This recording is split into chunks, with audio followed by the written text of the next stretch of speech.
Welcome to our channel. I'm Calendar Rachel. I'll be taking you through ClinicMaster Web.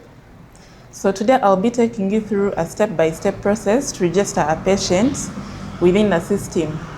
So we'll start by logging into the system. So you'll start by selecting a web browser of your choice. It can be Google Chrome, Microsoft Edge, whatever browser of your choice, and then type in the URL to log into ClinicMaster system. So you type in the URL like this. You'll be presented with a login page. So on this page, this is where you enter the login credentials. You start by entering in your username. So I'll enter in my username, enter in my password, and then select a login button. So I've logged into the system. So this is the dashboard that you'll be presented with. It will give you the total number of patients that were registered, the patient visits that have been registered so far, the referral requests, and hospital admission. So together with the various statistics showing a summary of some of the transactions that were used or the transactions that were done in the system. So on top here, you can select your theme of preference. For example, if you prefer dark mode, you can change from light mode to dark mode. Otherwise, by default, the system will take your computer settings by default. This icon is what shows you whether you are connected online or not. It will show green if you have a proper network connection and red if you do not have a proper network connection. Right here will be your user profile, that is your name. And on the left is where we have the different menus, user menus.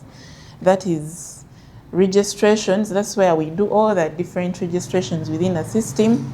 Patient management, this one normally includes medical information, that is hospital management, hospital admissions, hostel admissions, appointments, and reviews are all found under patient management. So under referrals, that's where we register the different referral requests. This is especially done for patients that are coming from settlements, coming to regional referrals and specialized hospital for advanced health care. So normally they have referral requests and then referral approvals within the system. We also have the services module. This is where we request for various services within the system. Should a patient require, let's say, lab tests, radiology, or any other categories, it could be medicines, it could be anything, all those are requested under service requests and then approved before the services are delivered. That is under services module. And then under providers module, that's where we engage our different suppliers to inquire if they have certain kind of items that are required by our patients. So you do all that under the providers module. The finance module is where we create different bills for our patients, create various claims, and all the financial related data is all captured under the finance module. So under the reports is where we have various kind of customized reports, as we shall see in the next sessions to come. The setup module is where we add new information within the system.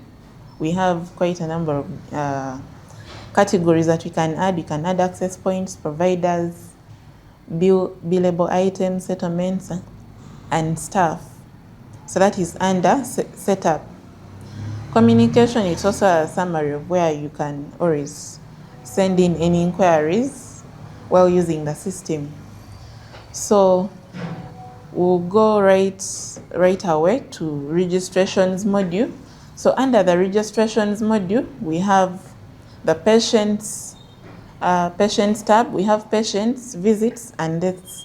So for each and every patient that will require to access services from the facility, will require to first be registered as a patient. So this will enable us to capture their biodata information within the system that can always be referenced every other time.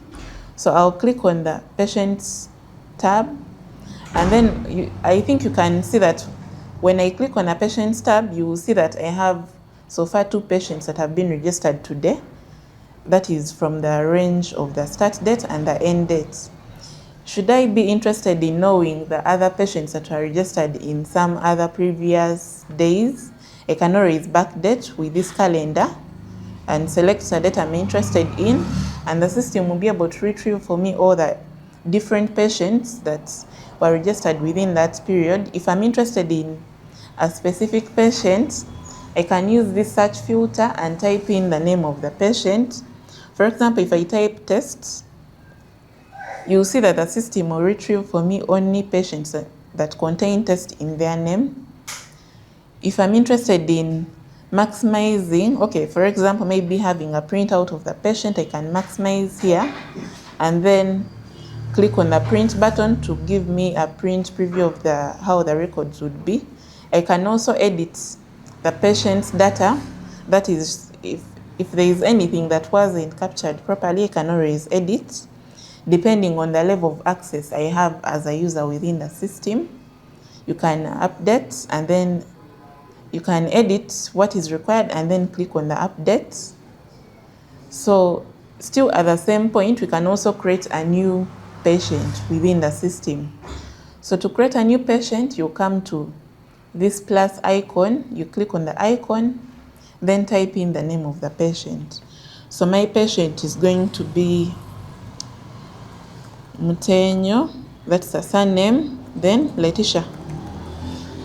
So I'll go ahead and fill in the phone contacts. I think as you can see, the fields with an asterisk or this star are the fields that are mandatory, and the fields without the star are more like optional fields.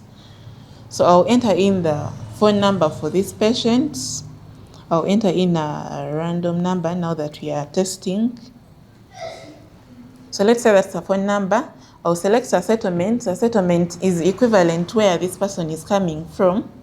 Let's say this person is coming from Chaka settlement. I'll type in, press enter, and then select Chaka 2 settlements. Select a village where this patient is coming from, the district. This is crucial data to guide, especially while generating reports. Yes, so you can always enter that information. I'll enter in the age for my patient. This selects the patient category, whether they are national, refugee, asylum seeker, or foreigner. Let's say my patient is a refugee. Then if they are refugee, what country of origin are they coming from? Let's say they are coming from Congo. I type in Congo and press enter, select, and then I can now go ahead. If I have an attachment, I can click on attach files and select the kind of file that I'm attaching. For example, I'm attaching a patient identification file, one that has the different unique identifiers for this patient. Click on the upload file, and then select the file that I'm uploading for this patient. Click OK, and then click on add attachment. So that's how I attach a file within the system and then save. Sorry, I think I might have missed out something. Oh, yes. Identifiers, you also have to select identifier. That is, you can enter in the unique identifier for this patient. Let's say the unique identifier is this. Then select the type. That is, for example, this is a refugee identification card. Click add identifier, and then press the save button. So it's at this point that you'll be able to save the patient within the system. So that is how we create a new patient within our system, and you can see clearly that this is a patient that I have just registered within the system.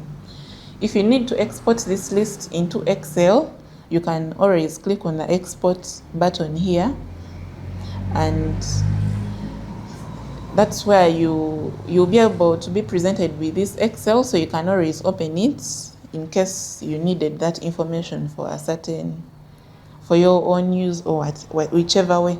But also take note that only users that have access to the export routine will be able to export patients from the system. So that's how we register patients within a system. Thank you very much and have a good day.